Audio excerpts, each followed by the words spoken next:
My mom worked at 2 Rector Street as a cleaning lady. Her hours were from 5 p.m. to 11 p.m. On July 7th, around 10:30 p.m., I get a phone call from her coworker, Rosa, asking to see if my mom was home. I said, "What do you mean my mom is not home? Isn't she at work? She's supposed to be at work." She's like, "No." They were supposed to take lunch around 7 o'clock p.m. So she was curious that her phone was off. It was going straight to voicemail at that time.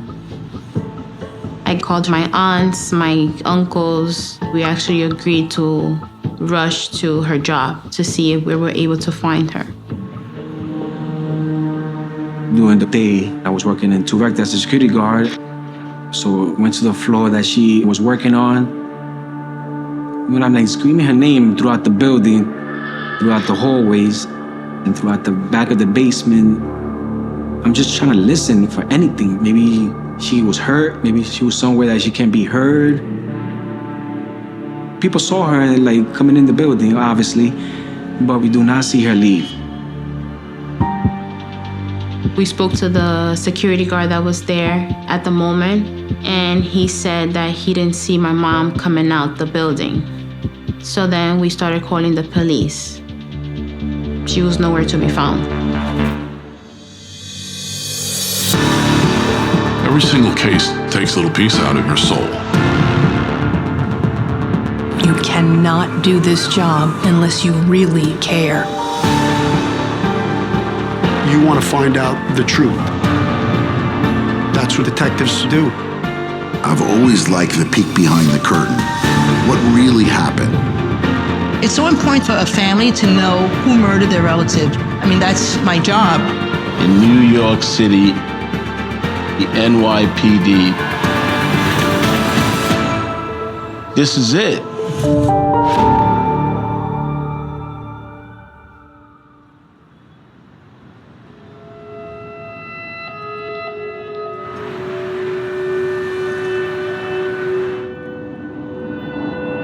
But I'm driving into work every day and I'm heading into the city and you see the whole skyline. And I would always say to myself, like, wow, I'm a homicide detective in NYPD in New York City. I grew up in a tough area in South Jamaica, Queens. There was drugs, there was prostitution, there was gangs. And it was a decision that I ultimately had to make that I chose education over the streets and became a cop.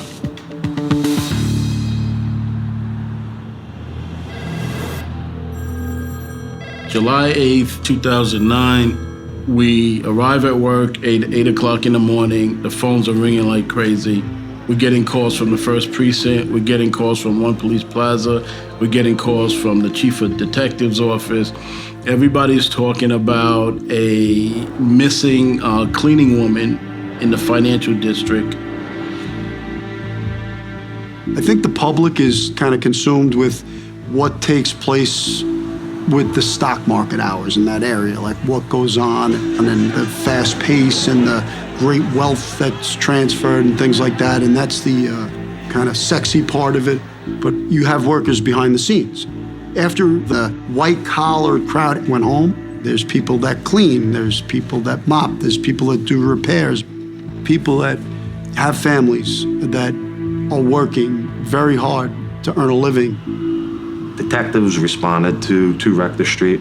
We don't have any information at the very beginning. All we know is that we have somebody who did not return home. Outside the building, one of the bosses gathers everybody up and gives us a brief synopsis of what's going on. So we find out that the woman missing is a woman named Aradanya, 46 years old. She worked from 5 to 11, and at some point during her shift, she vanished. One of the things that stood out to me when I got to the building was that this lady's family was down here within hours of her just not being reachable. Because you don't see that a lot in New York City. You can tell they were close-knit. My sister, she had 17 years over me. She always came through and helped out, taking care of me. She was a great sister and a great mother. She would never leave the family. It's impossible. Her family contended that after she was done with work, she would go right home. So it was very out of the ordinary for her to leave work without notifying somebody, particularly her coworker. So these all raised red flags to everyone. It was very unlike her, just to disappear like that. Not answering her phone calls. I was very worried. I was working there for a year and a half, and my sister, I think approximately 6 months. I know the building very well. That evening, when she went missing, we was combing the whole building, floor by floor. I even went back to the basement and looked up, screamed her name, but it was so quiet.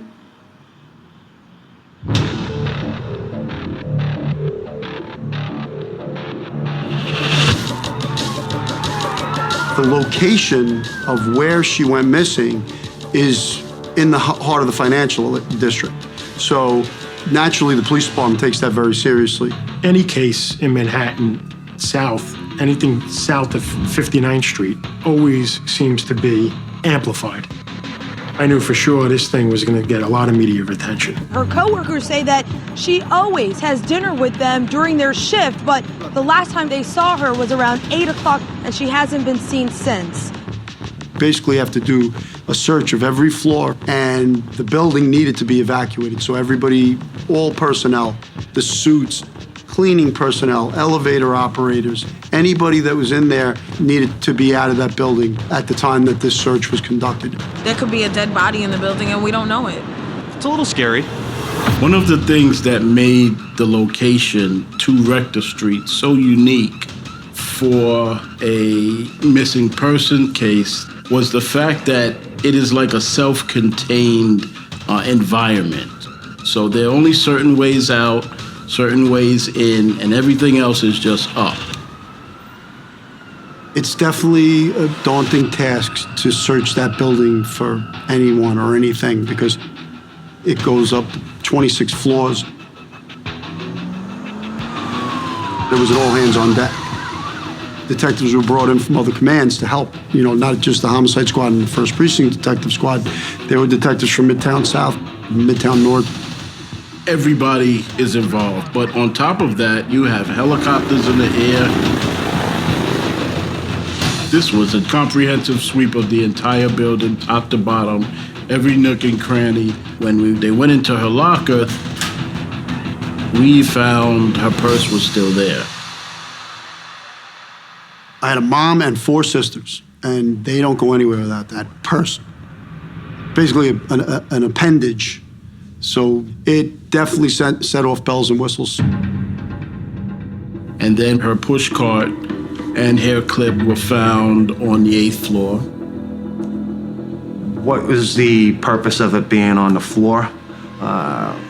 Was there a struggle? Maybe it's some kind of sexual assault type of a thing and the person is holding her hostage. We need to speak to people. We need to know the employees of the building who work for the building itself, who was there during Eridania's shift. The people that were working in the building at the time, I would categorize them all as witnesses or people of interest, if you will. There's a lot of different things playing in our mind, but we do know that time is of the essence. The longer it takes us to find her, the less likely she'll be alive.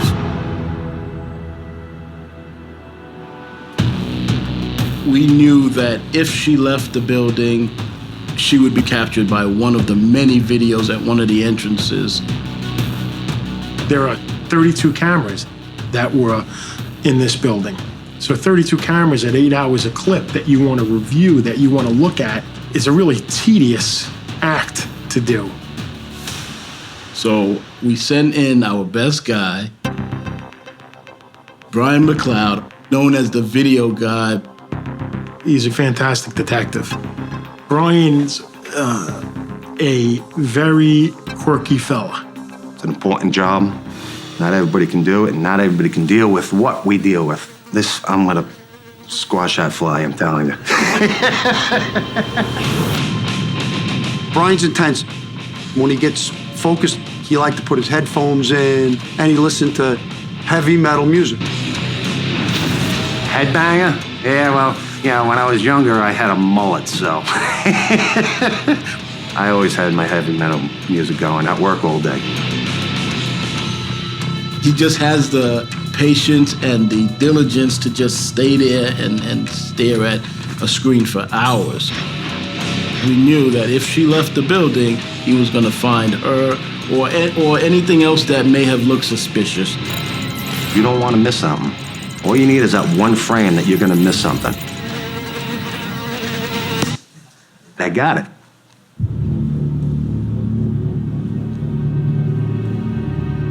It's boring, it's time-consuming, strains on your eyes, but I just had the patience for it. Aridani is seen getting onto an elevator to go to the upper floors to start her shift. I think it was roughly 5:12 p.m., but she's not seen again. She's not seen again on camera. She's not seen getting off the elevator at any other time. And she's not seen leaving that building. Where is she?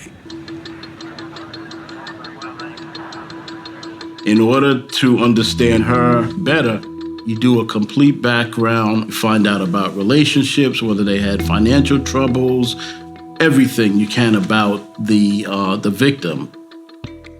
We found out from the family that Aridanya was from the Dominican Republic. My mother was born in Santo Domingo and came to the United States in 1973. She married my father, Jeronimo Figueroa, and she had 3 kids. She actually stopped going to school to basically take care of us. She was a matriarch herself. Her cooking was unbeatable. Like, I always look forward to it in Thanksgiving and New Year's and Christmas. And it didn't matter what it was. She always wanted the family together.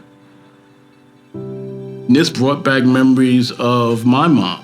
She was an immigrant herself from Panama and found little jobs until she got her feet planted to provide for the family and make sure that we had everything we need. I can imagine something happening to my mother and how I would have to deal with that. Just made the case very personal. I wasn't thinking right. I was depressed at that moment. I was panicking. I was just praying to God that my mom will walk in any minute.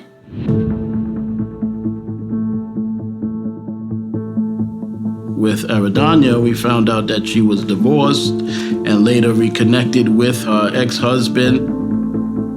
So we talked to her family.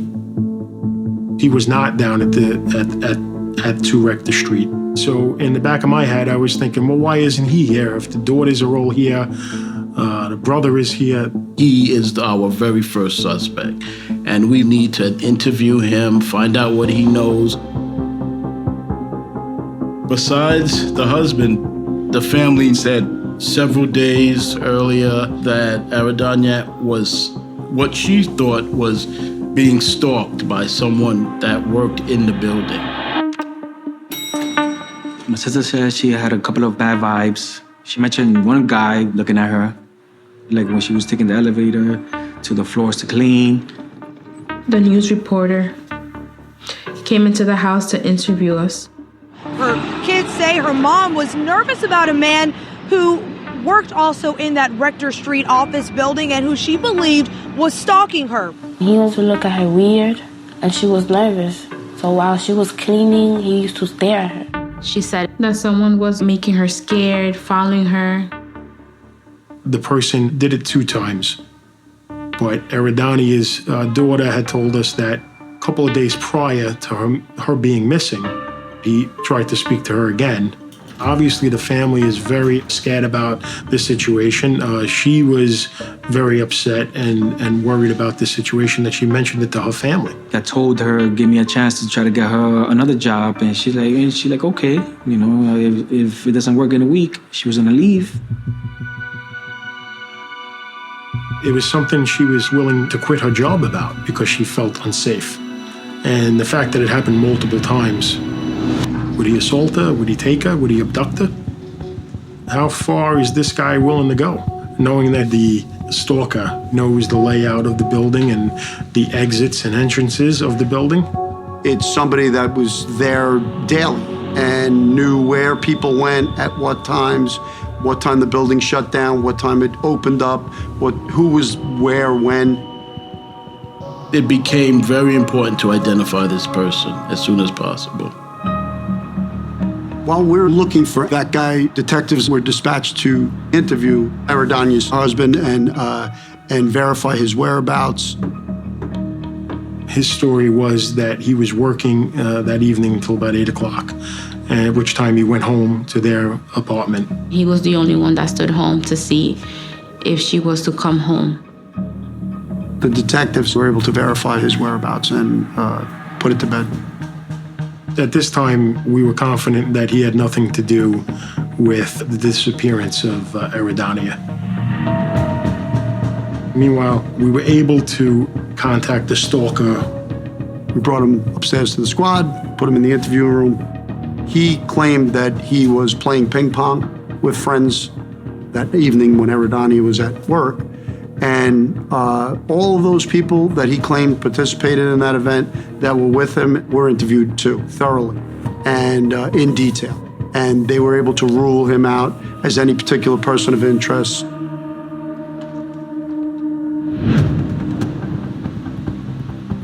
Now we needed to really step up our efforts and try and locate Eridania meticulously with canine units. Everybody knows that when they bring in canine, if there's something there, they're gonna find it. The canine dogs, as they came through the 14th floor, they had 2 hits in the utility room, which houses the air conditioning system and the heating system for the unit. They had emergency service personnel, everybody that you could imagine, focusing now on that floor. We were just waiting for the notification that they found something that we could use, something that would tell us more than what we already had. It was a false hit with the canine unit. It's very frustrating. And you feel for the family because you know that every day that goes by, every hour that goes by, their hope is shrinking too, For every second that was passing, every minute, the family's just getting overwhelmed. Everybody's scared. Nobody's eating. Everybody fear the worst.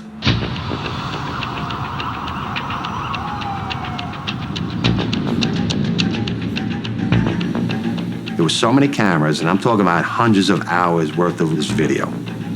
I've spent hours at work watching that video surveillance over and over and over, make absolutely sure that nothing was being missed. They're looking for evidence, anything that's suspicious. And the only individual that was, his behavior was a little off was the maintenance guy. You see him working the 8 freight elevator, then you see him in the basement. You see him walk into his maintenance room, which is also his locker area. Followed every single camera that he was pictured on while he was in that building. Then he disappeared for quite a few minutes. It may have been 45 minutes or so. And then all of a sudden, a little after 8, he's spotted in the basement. But he's not caught on camera coming from the elevators either in the basement or in the lobby. The only way that he could have possibly gotten there was from the stairwell. His behavior on camera was what is going on here? We're very suspicious of what is up. Now we felt it necessary to get him in because he was definitely now a person of interest with regard to Eridania's whereabouts. That person was Joseph Pabon. I called him, and he said, okay, he would talk to us. So what I wanted to do was go back to the precinct so that we can get into a more controlled environment. Now, when Joseph Pabon came in, he had said that he was working the freight elevator, and he was taking the cleaning ladies and dropping them off at the floors that they were scheduled to clean at. He explained that he dropped her off on the 8th floor, which is where they found her cart and hair clip, and that was the last time that he saw her. It was July. You know, you could sweat in an igloo. It was so hot. I have to wear a suit because I'm a New York City detective. If I could, have a pair of flip-flops on and, and a bathing suit and, I'm all in. But he was wearing a thermal long-sleeve shirt and a T-shirt over it. And I'm thinking, this kid's out of his mind. I'm like, he's dressed for a snowball fight and it's July. And that just kept bothering me during the whole time I was talking to him. And then I just said, take your shirt off. We made him take his shirt off. He had scratches on the back of his shoulders, his neck, other parts of his torso. And I asked him, how can you explain them? And he said that on that Tuesday evening that Eridani was reported missing, he was charged with operating the freight elevator to take this construction crew up and down. He claimed that he was helping them off with these carts with rebar and framing. And so I'm like, you're a 32 BJ guy. You're a union guy, right? And he's like, yeah. And my knowledge is, coming from a family, union family, people in different unions, I know if you're tasked with a job and you do another job, you're in trouble. You don't touch anything other than that elevator lever or pressing a button. I was like, and you help these guys on and off with carts? So to me, that was unfathomable. I didn't believe that at all for a second. And I tried to implore to him, if you did something with her or she's somewhere in the building, let us know where. We'll go get her. And maybe we bring her back to her family. And he just maintained that he didn't do anything. We interviewed him a good 14 hours at that point. We asked him, do you mind giving your DNA? And he was okay with giving his DNA. He swabbed himself. He was not admitting to any kind of criminal activity or anything like that. So we were forced to let him go.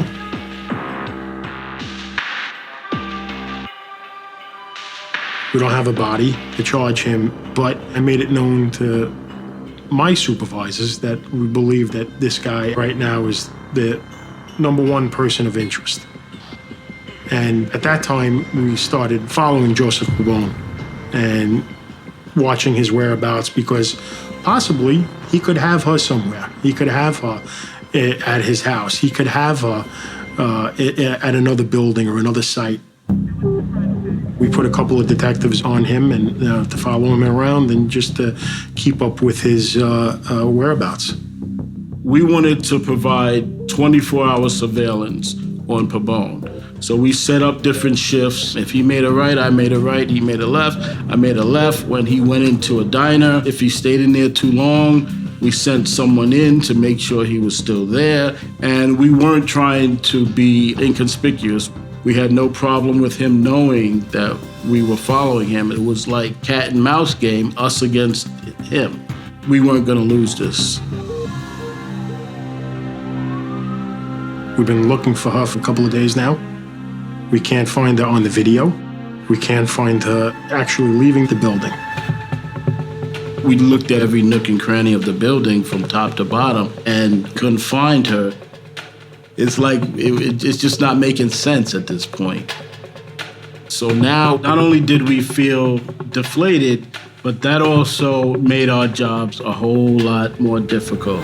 That means that instead of just 2 Rector Street being the place where all of the investigation was going to take place, it now became New York City. It just became even bigger. That means more resources and a wider scale investigation because she could be anywhere. We decided to expand a video canvas or a surveillance canvas. Do we see her going up Trinity Street? Do we see her walking up Greenwich Street? Do we see her walking down Rector Street, east or west? But that wasn't fruitful. That didn't, we didn't see her. How come I can't find them? You know, what am I missing? What are we missing as a collective? Because there's so many of us, work in this case.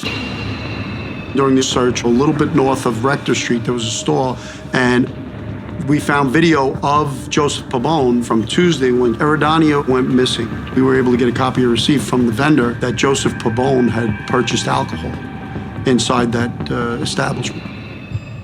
Possibly Eridania stumbled upon him drinking. Maybe a verbal dispute ensued and he made it physical. I like to call it an oh shit moment. Like, now I got to cover this up. So it's reactive. But we didn't have probable cause to arrest him. We still don't have a body. We still don't have an actual crime. We're gonna just continue following like we have been.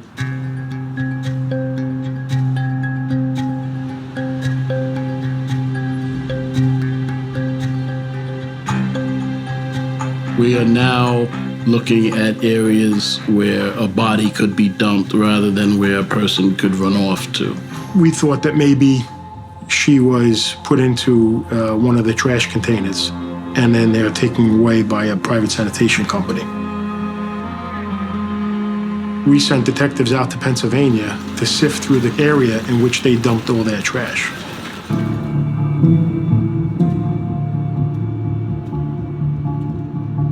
The family's been through every emotion this week. An exhaustive search ensued earlier when police scoured a landfill in Pennsylvania where garbage is dumped from the building. I couldn't believe it. My mom was not garbage. I was just thinking, oh my God, can my mom be there? Horrible. Of someone that can do that to her. At the end of the day, there was no Eridania Rodriguez, and there was no more evidence that we could use to try and find Eridania Rodriguez. Since they said that nobody was found there, I had a little bit of hope again. 46-year-old Eridania Rodriguez has not been seen. Police now believe she is likely dead. Right now the family is going through it. We're waiting for answers. It turned into a big story. And when you have a big story and you get the press X and, the police department, what's going on here? There was a lot of frustration, like, where the fuck is she, so to speak? The pressure was on. So many resources were put on this case that it could not be sustained at that level. Other detectives had to get back to their cases, cops have to patrol the streets. The department was going to start pulling resources away from this to go to other things. Not only aren't we solving the case, but it doesn't look good for NYPD.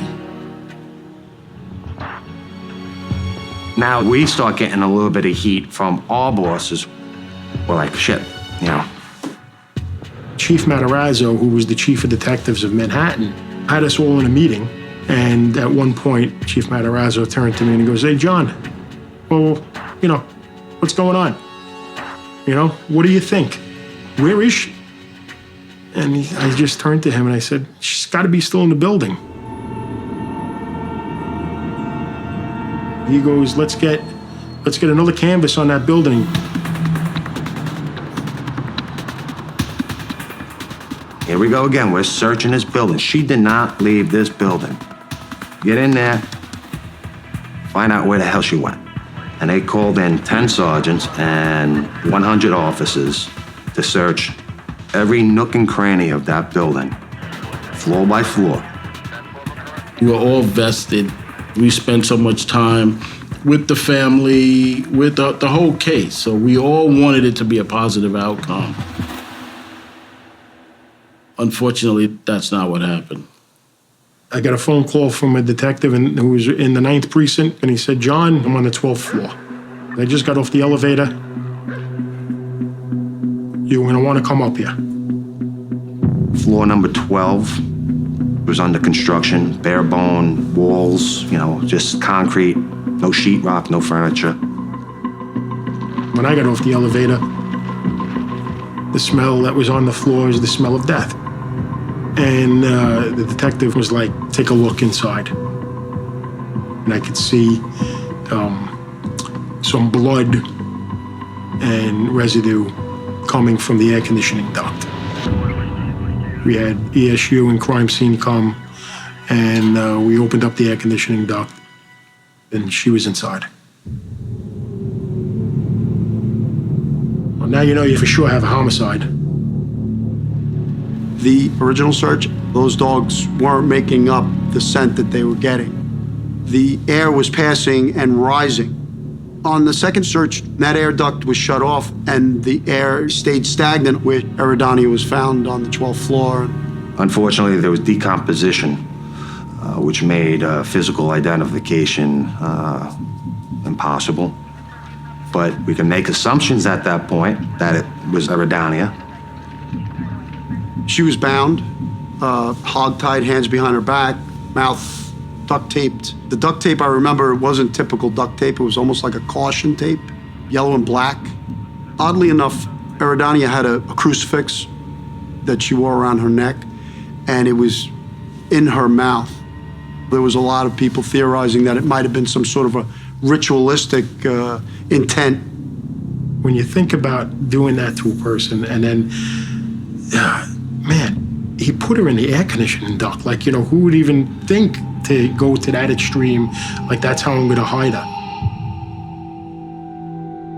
Medical examiner's office was just here to remove the body. Police have been here all day.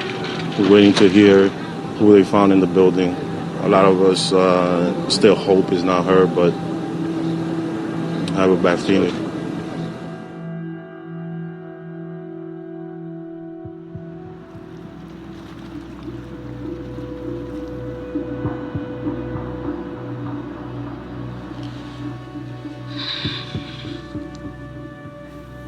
My mom was found. She was found in an air conditioning vent, tied up like an animal. I'm like banging on the kitchen table, and my brothers try to like hold me down. It was just nonstop of crying. How can a person do this to a person that all she has done is always be there for a person? She was so kind, so loving, always bringing joy to everybody. What did she do to deserve this? I could imagine her screaming, trying to scream for help, but in that building you could scream all you want, they won't hear you. I said, we are absolutely going to get justice for your mother, because Eridania didn't deserve what happened here.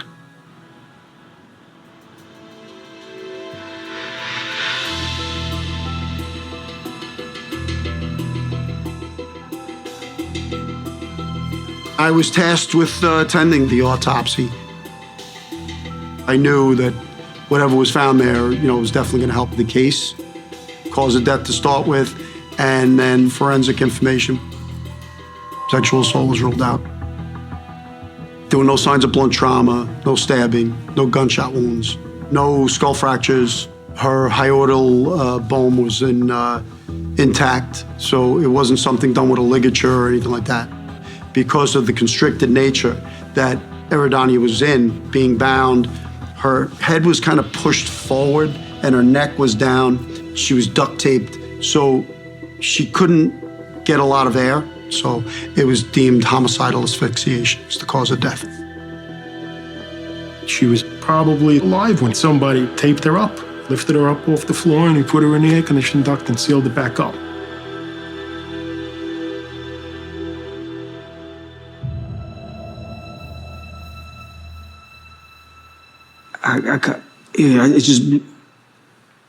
Like my heart sunk, because when I was in that basement and I looked up, I looked at that vent and I screamed her name, and I'm trying to like listen to her. And obviously, if she was still alive, she couldn't scream back or say my name or scream for help, because the tape was the caution tape was all covering her mouth.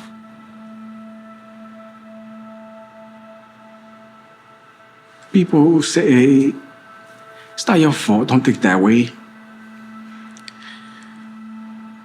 But put yourself in my position. When it was the last time I spoke to my sister, she felt like a weird vibe. And I told her, give me a few days to like get her another job somewhere else. And then this happens.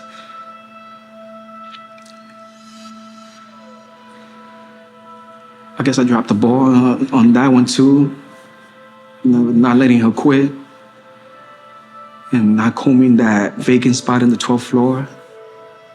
Fortunately for us, we still had a person of interest remaining. Joseph Pabon didn't have an alibi.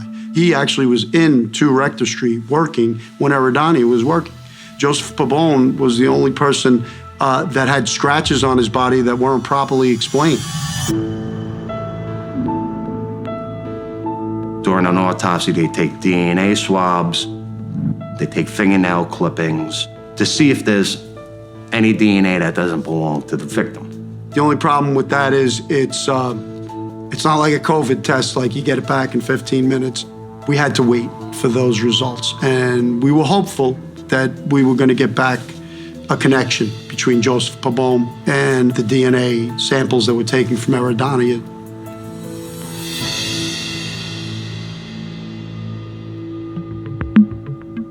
As we dug deeper on Joseph Pabon, we found several cases of domestic violence against women.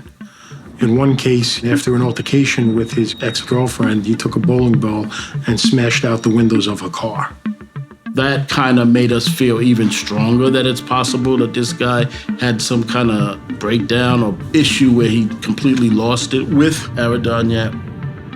We already initiated a tail on him after we interviewed him to make sure that we knew where he was at all times. Now we're definitely staying on him until we get the DNA back that shows us beyond a reasonable doubt that that's him. It would have been a major disaster if we had lost him and the DNA came back and we didn't have it. Here we have a guy who possibly committed this heinous act, tied up this woman, asphyxiated her, and yet he's living his normal life as if he did nothing. But another thing that was also concerning was that, if he's had a domestic violence history, maybe he might attack his new girlfriend.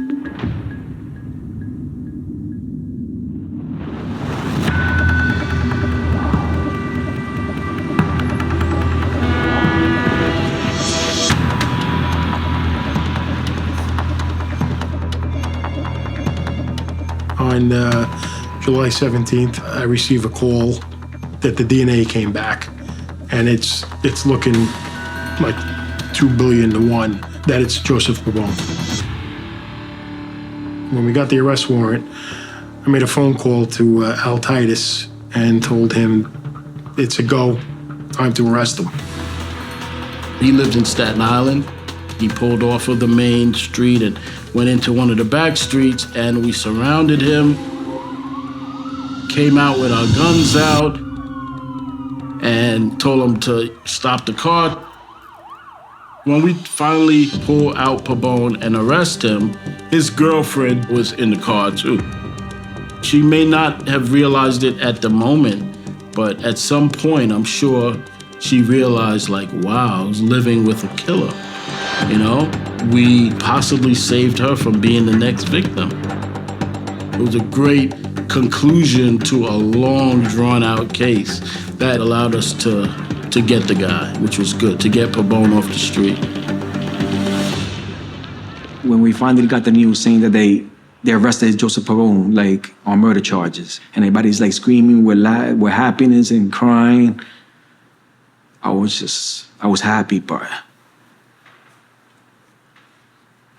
when we got off the phone with the investigator, we was asking questions like, why would he do something like this?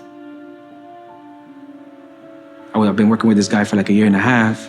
Always converse, he always said good morning to me. He always talked to me in front of the desk, always did his job. I never had a problem with him. I never did anything to him for him to like do any harm to my sister. I don't think he was my enemy.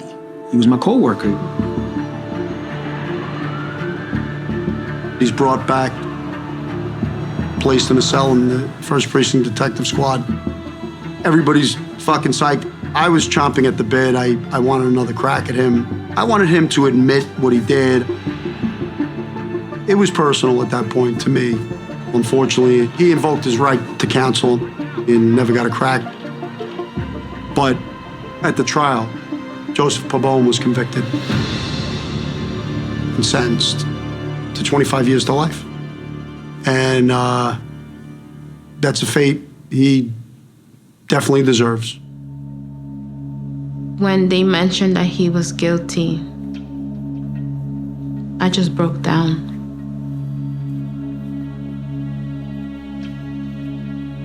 We all broke down.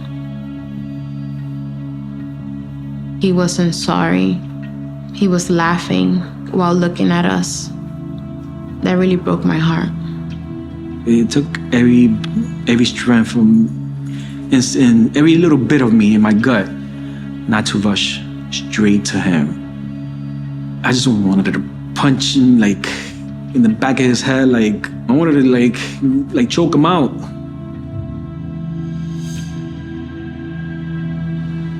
Pabon never answered the question why he did this. To this day, we're still waiting for that answer. What was the purpose? Did my mom did anything to him? Did she say anything that made him upset? Why? I just think he snapped. I think he had a moment of anger, like he had in the other prior issues with women. She fought for her life. I know she did. During her last moments, I know she was very scared. But she's gone. She's not coming back. My life hasn't moved on. I have it in the pit of my stomach. Like I still to this day don't get like what happened. Like he altered the family like forever. Investigating this case and seeing them and their grief and all the work that we put into this to eventually find the guy who did it, you know, that'll stay with me forever.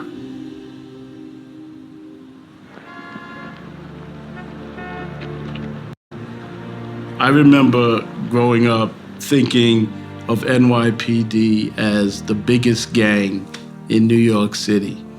But after working with them for so many years, I realized that it's more of a family. There's not enough understanding of what the police do. They're not this occupying force, and the community are not these bunch of savages that we have to go attack.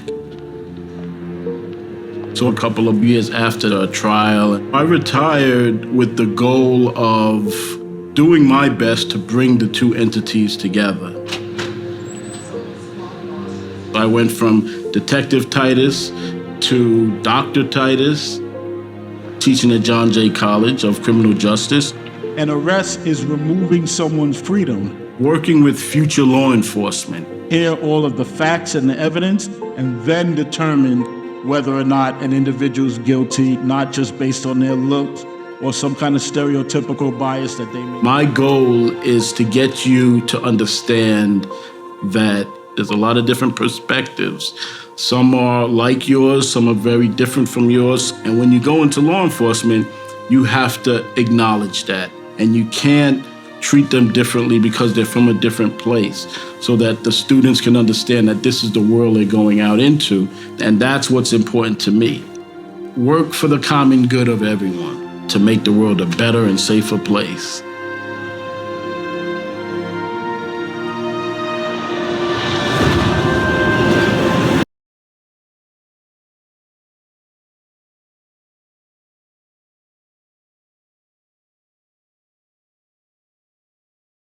In January 2018, Joel Baum, a 59-year-old delivery driver, was murdered at his home. At first sight, he had no enemies. However, as we will see, he was hiding a dark story and a heavy family secret. Someone was called on the phone by Father Valencat to intervene in a homicide by firearms in Tarn. The living room window was open. I went to look out the window. We saw an inanimate man lying on his stomach with his right cheek on the floor. There was blood running from his head to his chest. Tarn was a case that came out of nowhere. The victim, Joel Baum, was 59 years old. He worked as a delivery driver in Tarn. I realized he was there. I accompanied Mr. Baum. She was the one who discovered the body. That night, around 8 p.m., Joel Baum's companion, Audrey, returned from work. The night fell, and when she got home, she noticed that the lights had gone out. It was quite unusual, since her companion, Joel Baum, was supposed to have returned from work before her. The door was locked. She tried to use her keys, and realized that the keys had to be in the lock. She was surprised, since it wasn't her companion's habit to lock the door like that. She rang the doorbell, but no one answered. She knocked on the door, but no one answered. I put their little dog inside and knocked. She immediately realized that something was wrong. Orly immediately went to the window on the street, which remained open. And there, in amazement, Joel lay down in the living room, peeing in a pool of blood. Orly rushed through the window. She tried to bring Joel first aid, but obviously, he died. She was very, very shocked. She called the firemen immediately and the first aid. Then the police went to the scene. The technical police, who arrived in a second time at the scene, found 4 bullets outside and 3 inside, fired with a 7.65 pistol. The 7.65 is still a devastating weapon.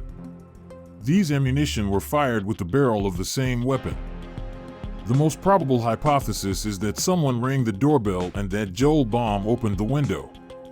So obviously, the person who shot Joel Baum did it from the window and without entering the apartment. There is no theft, there is no disorder, so the mobile is not theft. The mobile is, we came to kill Joel Baum. What strikes in this story is the violence of this execution. There were 7 shots that hit him 6 times. The shooter aimed at vital areas, especially the head. And so he hit Joel Baum in the face, and in a reflex, the victim actually turned around, but the shooter continued to shoot since there were also bullet impacts in the back. He really wanted to get rid of it. It was risky to shoot from the public road. It's a pretty busy street, close to the city center, with neighbors around and in front. It was risky.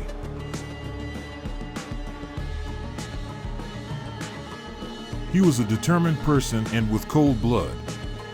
There were no shouts, no shouts. We heard a young man who lived right next door who suddenly, a little before 7 p.m., heard 3 or 4 explosions. He thought it was firecrackers. And he will have the reflex to look through the window in the street. And there he will see a man who is dressed in dark colors, and he sees him buried in a small dark car. Someone was waiting at the wheel of this little black car, which quickly fled. So that night, quickly, we were informed that something was going on. And so one of our photographers went immediately to the scene to take some pictures and collect some information. It looks like an account settlement. It is not the delirium of Tarb, the settlement of accounts. It is not part of the daily background of the Tarb crime. Tarb is a city today where there are a little less than 45,000 inhabitants. It is essentially a working-class city. We can say that it is a relatively peaceful city. Immediately, local media are interested in this story because it is atypical. There is especially this mysterious side. Still no shooters and even less mobile phones to explain this execution on Wednesday night. We are obviously more in the hypothesis of a murder and not a simple homicide.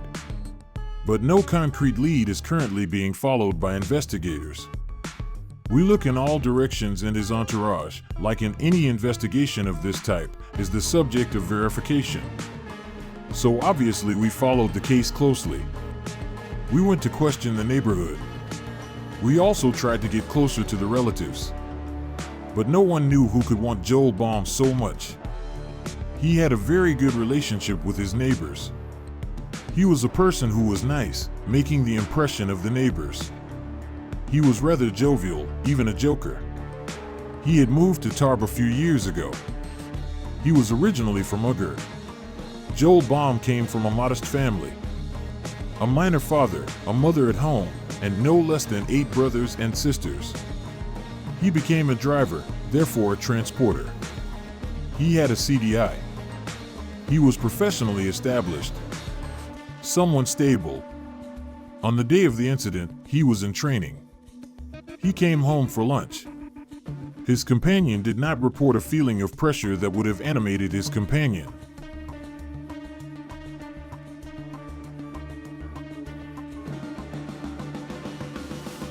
Joel didn't seem worried at all. He didn't seem at all in the position of the one who would be tracked and who would be shot a few hours later.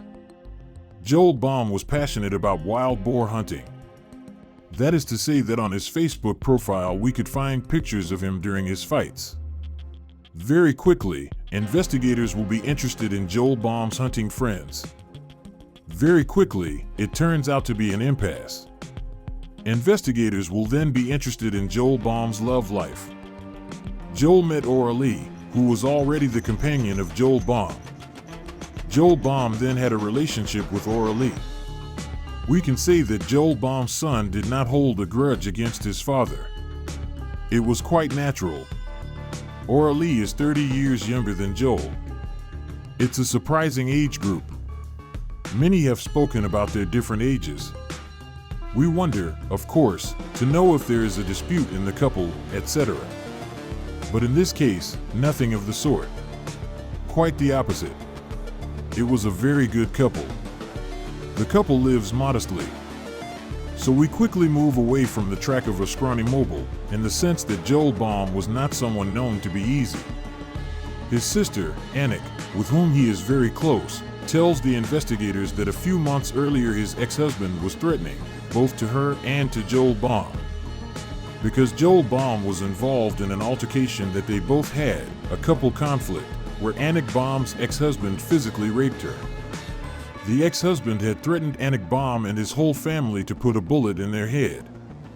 Obviously, as it looks a lot like the crime scene, the investigators will be interested in this person.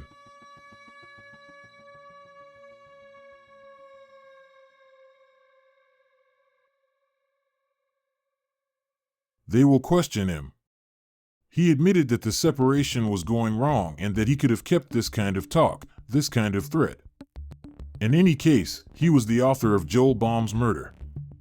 The investigation will be closed very quickly, since in the end, no clue allowed to consider that he was somehow linked to Joel Baum's death. Joel Baum had no known enemies in Tarb. Nevertheless, we quickly understood that something was happening to him in connection with his past. I've always wished for the death of Joel Baum. I was happy to know that he was dead. I posted messages on Facebook. I've wished for sons of whores, bastards. I even thanked the person who had killed him. As of February 4th, less than a week after the discovery of Joel Baum's body, we noticed that Vanessa Manini, ex-girlfriend of Joel Baum, wrote a message on her Facebook. She was obviously delighted with what happened to Joel Baum. It can only alert us, the investigators. It's an extremely important moment in the investigation because it turns out that there is a heavy judicial past between Joel Baum and this Manini family. It happens in the Drome 20 years before. He lives at that time with a woman who has 3 children, Vanessa and Jerome Manini. The investigators discover that Joel was sentenced by the Court of Appeal of Grenoble to 6 years in prison in 1999 for sexually assaulting his 2 beautiful daughters. One day I was going to take a shower. I was little, I was 6 years old. He asked me to spread my legs and he started caressing me.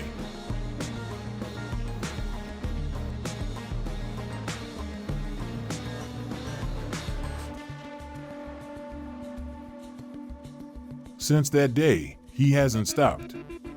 He started asking me to spread my legs. And he raped me. Penetration, a lot of things. And it lasted from the age of 6 to 14. When I was little, I thought it was normal. As time went on, he gave me money, he bought CDs. But he told me, "You don't tell anyone, otherwise your mother will be sad. We will separate, so you don't talk about it." So I didn't talk about it. Sometime later, Vanessa confided in a friend. She talked about it. The social worker came to see me at school. She told me, "You have to go see your mother." We talked about it. And that's how he was arrested the same day. And he denied the facts. Nevertheless, in view of the constant statements of the children, the repeated circumstantial statements that seem coherent, Joel Baum will be judged and sentenced.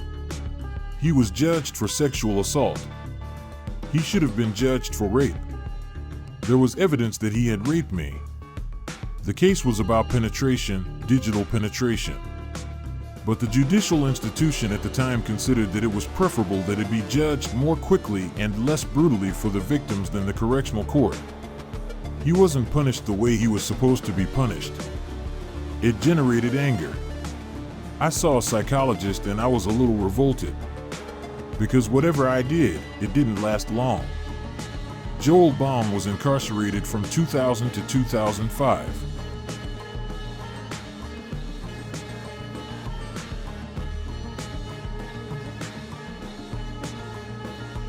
And when he was released from prison, he was banned from living in the La Drome apartment. That's where his sister, Annick, intervenes. She invites him to come and live with her in Tarbes. He wants to turn the page of this story. He's building a new life in Tarbes. I saw him on Facebook. To see what his life was like compared to mine, I was curious to see what he was like. Because I only wanted his misfortune anyway. He seemed happy with his wife, who always went hunting, as he used to do when he was with my mother. It displeased me because I saw him well and it was his happiness that hurt me. Facebook continues to make Joel Baum live socially with Vanessa Manini. And it's by seeing the photos, by seeing the posts that could be made by Joel Baum, that his suffering will be all the more lancinated. He's fine, her life is a field of ruins. And obviously, this difficulty will make the image of Joel Baum even more obsessive for Vanessa Manini. While Vanessa claims to have been raped by Joel Baum, he is convicted of sexual assault.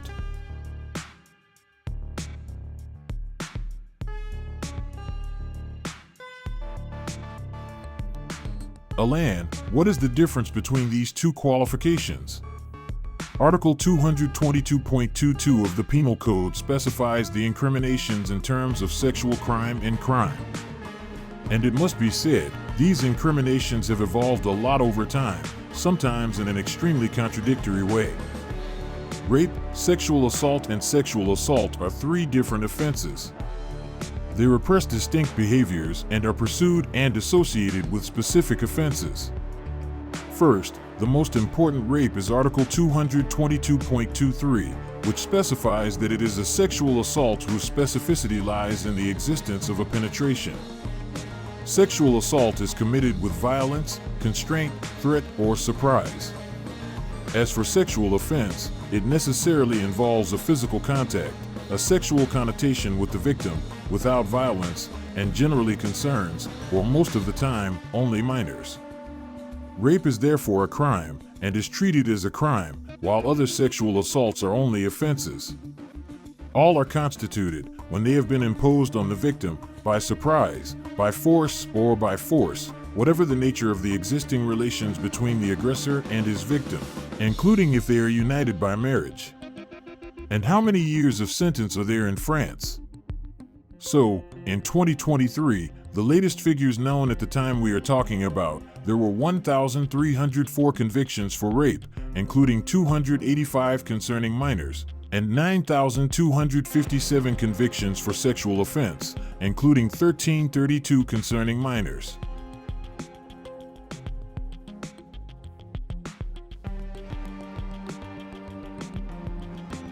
Does the death of Joel Baum have a link with his past? Investigators now prefer this track. In 2010, he posted on Facebook a message denouncing acts of pedophilia. He said that pedophiles were big shits. In a way, he said that his ex-partner will comment on this publication, telling him that he is still poorly placed to teach because he himself has committed this kind of act, and she invites netizens to be wary of Joel Baum. It makes you react, because when you know the person you know, you can't say things like that. Subsequently, Joel Baum had filed a complaint in April 2010 because he was receiving unjust phone calls from his ex, his daughters, and their brother Jerome, threatening to kill him. All these events make us think that we are on a serious track and that we need to work on it. Investigators will take a relatively soft approach. That is, they will approach the two sisters and brother Manini, and they will question them about Joel Baum, about his past, etc. But in a free audition mode, like, we are investigating, but they act as if they are not really interested in them. Everyone thinks that he got what he deserved. They clearly say that. So we really feel hatred towards Joel Baum. But they say that they have nothing to do, neither close nor far, with the death of Joel Baum. Manini will be questioned for several weeks.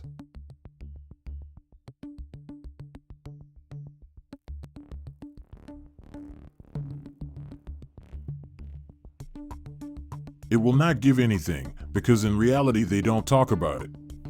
At this stage, investigators have no material evidence that allows them to link the Manini family directly to the murder of Joel Baum, except for his messages on social networks and their spontaneous statements, where we understand that there is a real problem. Investigators will be interested in Joel Baum's phone, and that is quite logical to know if he was able to receive calls from suspects. There is a number that contacted the Joel Baum line the day before the events. It is obviously a conversation that lasted less than 3 minutes, and it is a number that he never called and will never call again. This number intrigues investigators. This call comes from a prepaid card. The title of this line was not identified by the operator. We don't know who this number belongs to. This call comes from the Adromes. For investigators, this call is suspicious because the Adromes is where the entire Manini family lives. Investigators will also try to identify this dark-colored vehicle described by the witness as having left the crime scene in a hurry.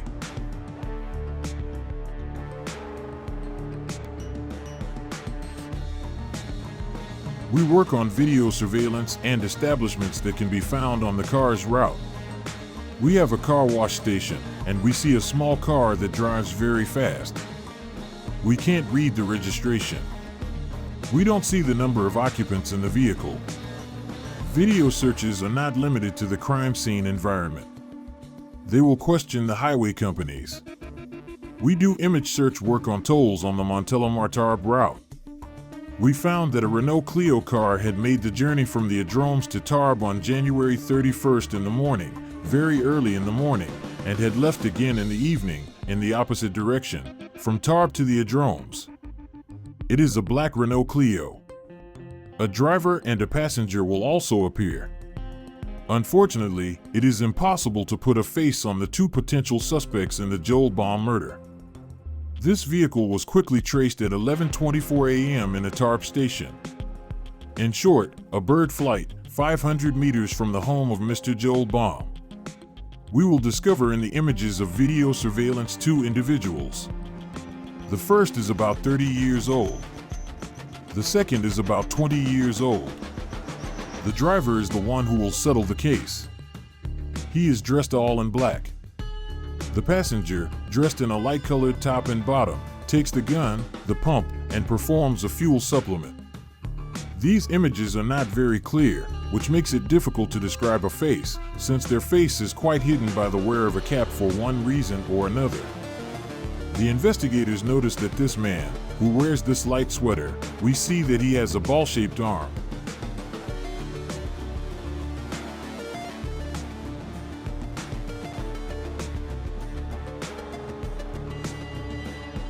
We see that he is a handicapped person with an arm. This is a decisive element, since when the investigators became interested in the Manini family, they learned that Jerome Manini lost the use of his right arm. We have strong suspicions about Jerome Manini. Obviously, it is him. He is present on TARB at that time. On the other hand, we do not know who is the driver who will pay the bill. At that time, he is not identified. This is the turn of the investigation. This is where they have the certainty that Jerome Manini is involved in this case. Once we have the registration of this Clio, we do the research. This Clio was found deeply immersed in the Rhone and board Les Valences. It is a vehicle that was stolen in the Drôme. This car was falsely registered. In the Clio vehicle, they found a tape that was used to repair a broken custody. On this tape, the DNA of Mr. Manini and his friend Jerome Manini and his friend were already part of the FNAEG database, the National File of Genetic Imprints. Jerome Manini was the subject of procedures for road infractions. Mr. Manini's friend was known for using narcotics. He had never been incarcerated. So we have a photo of this person. And we see that this person corresponds to the driver of the Clio who was seen in the shop at the station on January 31st. The investigators have the certainty that at the time of the murder, there were two individuals, Mr. Manini and his friend, on board a vehicle. However, they do not know who held the gun at the time of the shooting. Mr. Manini has a disability. It makes them think that if his friend came, maybe it was to hold the gun and shoot.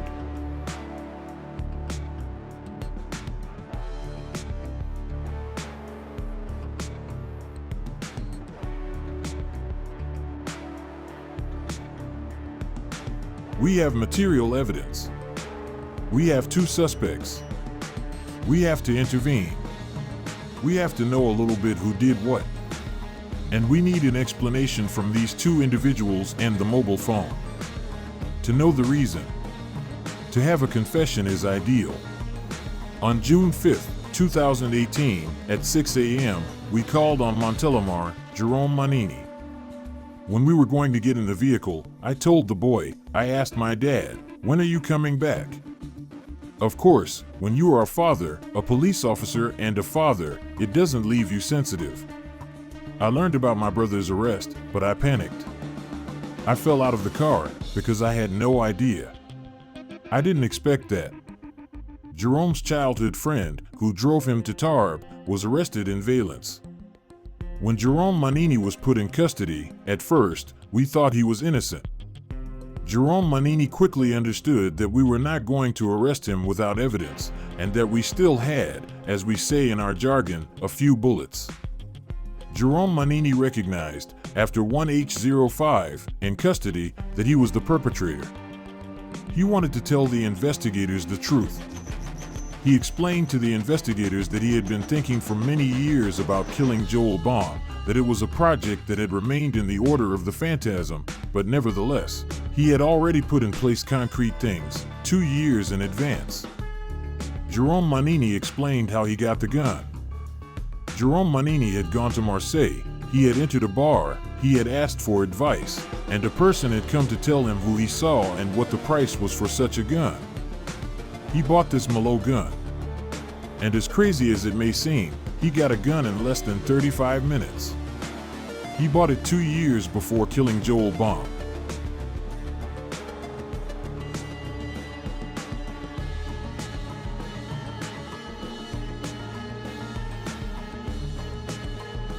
Nevertheless, it was not yet mature, I would say, to go into action. It will mature for 2 years, he will recycle, he knows he has this gun, but for now, it is still hidden in a corner of the garage. In January, 15 days before the fact, he explained to the investigators that he was going to get a stolen car. He was able to get this Renault Clio vehicle, an average of 1,000 euros. A Clio, which may not have been chosen by chance, a dark-colored Clio, goes everywhere. Unluckily, the stolen vehicle he acquired is a manual gearbox. It should be remembered that Jerome Manini has a right arm disability. It is therefore impossible for him to drive it to Tarbes. This is why he will call this friend to assist him. The day before the crime, Jerome Manini will call Joel Baum with this prepaid phone number to get his address. And to get it, he went to an EDF agent. Jerome Manini and his companion will leave very early on January 31st from Montélimar. They will cross France, cover nearly 600 kilometers to join the city of Baigurdel. We know that afterwards, they will hide in front of his house. Jerome Manini, dressed in all black, a cap, gloves, to avoid leaving his nail prints or his DNA prints as much on the weapon as on the bell of Joel Baum. Jerome Manini says to have seen Joel Baum coming home at about 5 p.m. He then explains to me, I have to leave. I'm not going. How is this going to happen? What am I going to do? I don't ask any more questions. He explains that he took the 100 steps near the house of Joel Baum. He was taken hostage. He wants to talk to this man. He wants explanations. He wants them to tell him why he did that, what exactly he did to his sisters. He wants his own version. And finally, it rings. He wanted to talk to him. Inside. Jerome Manini made this scenario. He's going to open up. I'm going to go home. Except that it doesn't happen like that. Joel Baum opens the living room window. And there, Jerome Manini is a little out of control. He's surprised. So he moves towards the end of the living room. As Jerome Manini explains, we face each other. We recognize each other.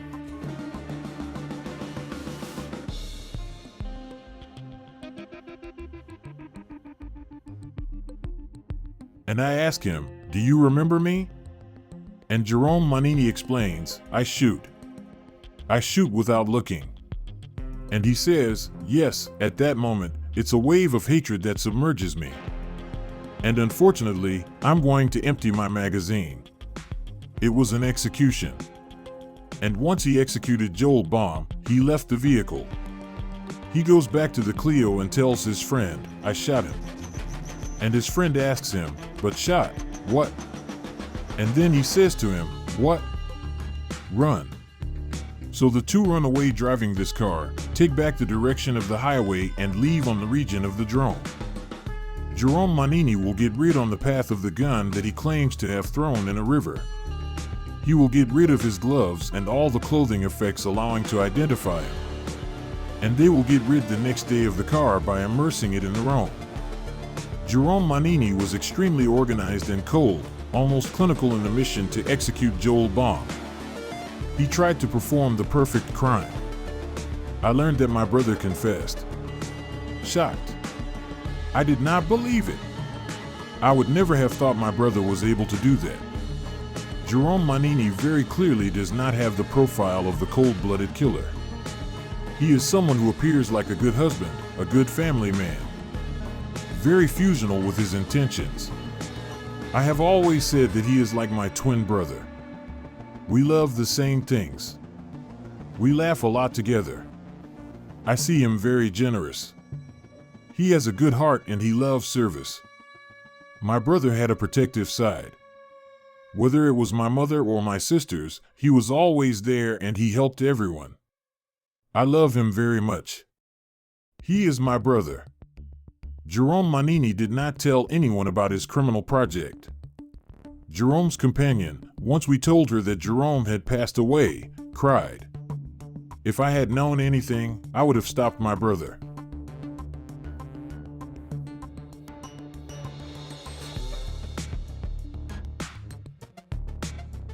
I always wished his death to this one, but an accident, not from my brother. To explain his gesture, Jerome Manini says that he has a hatred against Joel Baum. Because Joel Baum hurt his sisters when they were children. We can say that it is a vengeance. When you shoot someone 6 times, you really don't want it to come out. It is a feeling that he has eaten all his life, but recently he only thought about that. He has a hard time explaining why he took action 20 years later. At first, he explains that he is relieved to have killed Joel Baum. However, sometime later, he will say that he was taken by a strong feeling of guilt. That is, the relief was short-lived. And then, he will feel the need to apologize to his friend. To say, he just carried me because I couldn't handle everything else. He didn't know anything. Mr. Manini told him that there was a debt of money, about 5,000 euros, that he had with an individual who refused to pay him. So he wanted to go there to put a little pressure on him by saying, "Now you have to pay me." Mr. Manini's friend in his custody said, "If I had known, I would never have accompanied Mr. Manini on the spot." And he said, "I didn't see the weapon during the journey or when Mr. Manini left the vehicle to go shoot Mr. Ball." A doubt will very clearly arise about the fact that there is a concerted version between the two to try, and by all means, to excuse this friend. And so, the two, Manini and his friend, are presented to the judge and examined both for murder. Because we're not sure who shot. Ferrum Manini is placed in temporary detention at the police station. Mr. Manini's friend does not have a judicial record. He has a professional situation. He lives with his partner.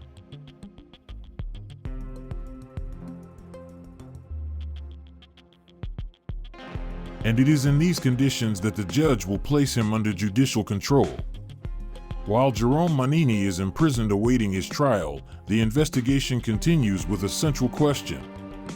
Why did this man decide to do justice to himself 20 years later? The investigation of personality on Jerome Manini will teach us a lot about his jealous background of drama. Jerome Manini was born in Montelimar from a parental couple who separated at the age of 5. The father was a worker, the mother was a housewife. I know we had a very difficult childhood. My father was an alcoholic who was violent towards other people. So we saw things we shouldn't have seen. Until the day my father managed to kill his twin brother. His father had a fight during a Christmas party with Jerome Manini's uncle. His father will be sentenced to 5 years of criminal detention afterwards. These are the things that disturb him. I remember that my brother was sometimes afraid of everything that happened. So it didn't help. He is close to his mother, but he is not someone who is very maternal. She meets Joel Baum.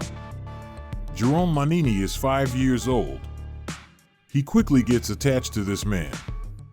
Joel Baum takes him hunting, he takes him fishing. They talk about this happy time. Jerome Manini is 12 years old. It is at this moment that Joel Baum leaves the family home. He understands that something happened with Joel Baum and his sisters, but no one wants to tell him what exactly happened. It was a family secret. Jerome Manini only learned about the things that happened to his sisters by listening to the news. He felt betrayed by the person who considered him a real father or a stepfather.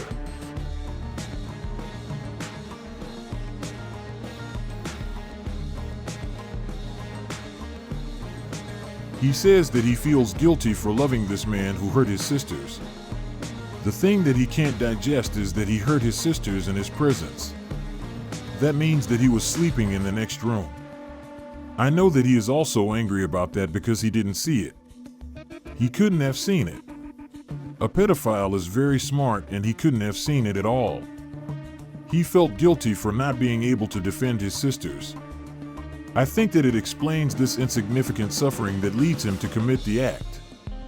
We are in the middle of a passion crime. In the first sense of the word, passion comes from passione, which means suffering. Psychologists or psychiatrists who met Jerome Magnini mentioned the phenomenon of cocotte minute. For them, these are childhood traumas that have come back and have been absorbed and fed at different times in their lives. I think that this need for vengeance had to grow in him, develop. And this accident that he had probably also his existence.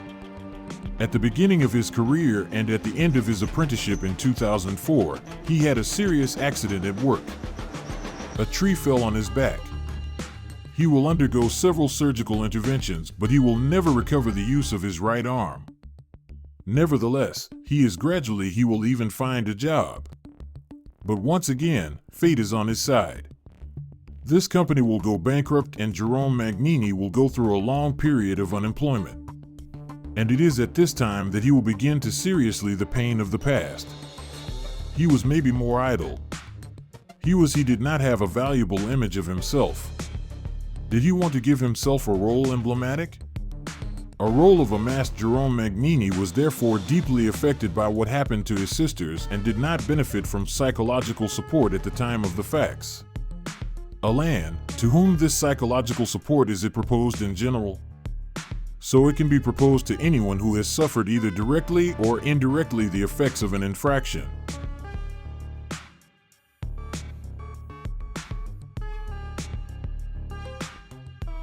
Whether it is the victim in person or one of his relatives who indicates that he is himself or that she is herself in a secondary way by a secondary effect affected or impacted by the infraction, the crime, or the aggression that took place, and therefore nearly 400,000 victims are assessed and taken into account every year.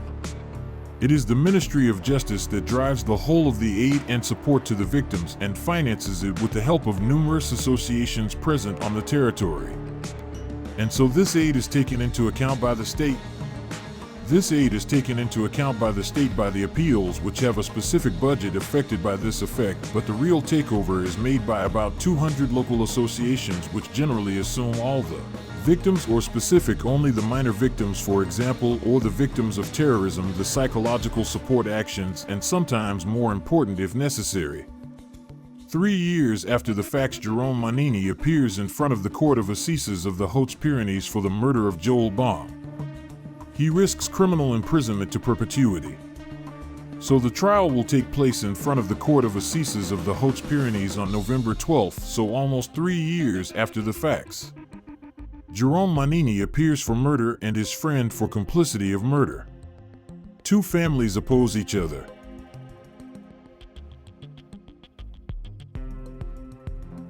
On one side, the Magnini family came to support him.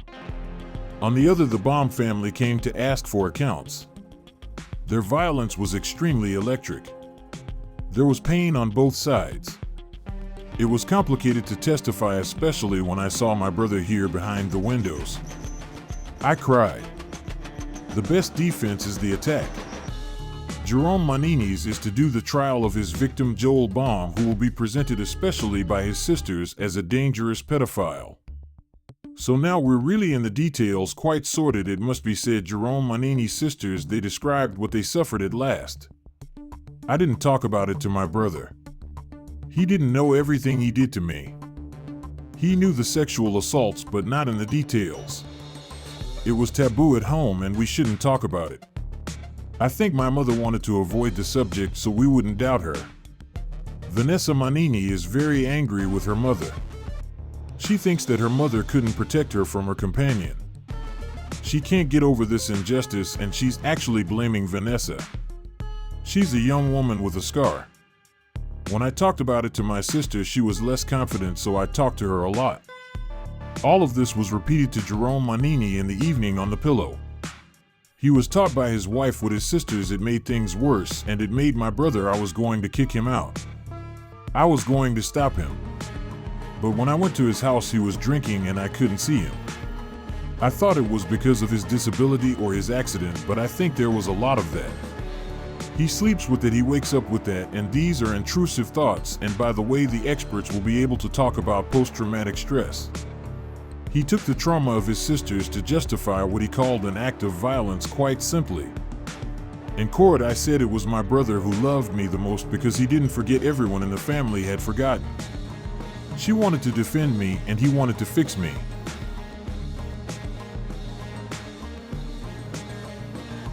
It's an act of love and it's wrong. He didn't know he had committed this kind of act on young girls. So the Balmas family had come up with the idea that this man Joel was all the more hit by a serious injustice of having been murdered, that it was wrong to blame him for committing this kind of act, and that it was wrong that the justice had sentenced him. And in the audience, the president will throw a brick into the sea. We will learn that a few hours before his execution, Joel Balmas consulted on his laptop pornographic. The investigators who analyzed the hard drive of the computer explained that Joel Balmas had a consumption called frenetic of pornographic with always the same keywords like father-in-law sodomizes his beautiful daughter defilates her father-in-law. On the side of the civil parties, it's stupefaction. This man who has always been defended with all his heart against his accusations takes this revelation as a real blow to the head. And here again his family says that it's not someone who, it's not a pedophile. There is evidence they are there. So it made me feel good because it was not me who was talking. It was on the computer and we could see what he was doing. I think it played into the verdict. The Attorney General will ask 25 years of criminal detention against Jerome Manini. It's a heavy sentence. The jury of the sitting court will pronounce a verdict 13 years below 16 years of criminal detention against Jerome Manini. I thought 16 years is huge, but he had to. It's justice, he had to pay for what he did. I think he was relieved, my brother. It's stupefaction on the side of the civil parties first because the sentence pronounced is not a murder sentence very clearly. It seems that the defense of Jerome Manini was able to touch the jurors. This victim's trial somehow was favorable to him. The Attorney General requires a sentence of 15 years for complicity of murder against the friend of Mr. Manini. The story that he wasn't aware of the intentions of murder of Jerome Manini, but the sitting court believed in this version and decided to acquit the friend accomplice. Nobody has yet understood how the doubt was able to spread in the mind of these judges on his participation. This acquittal is a miracle. My brother regrets a lot already compared to his children because he hasn't seen them for 7 years, so yeah. He separated himself from his wife, so I know that if he had to do it again, he wouldn't do it again. And he hid his answer. I feel responsible. I feel guilty about this. I don't think we should do justice to ourselves, but justice has to be done. Jerome Manini was the sponge child who absorbed all the sufferings of his entourage and who ended up committing the act to free himself from this discomfort. It's not because a child hasn't been raped that he isn't a victim of his context. This revenge 20 years later tells us that not everyone has been repaired enough in this story. I won't be able to put this story, it's there, and it will always be there. I've suffered pain all my life. I'm still suffering even though he's not in this world anymore. It made my nights easier at least.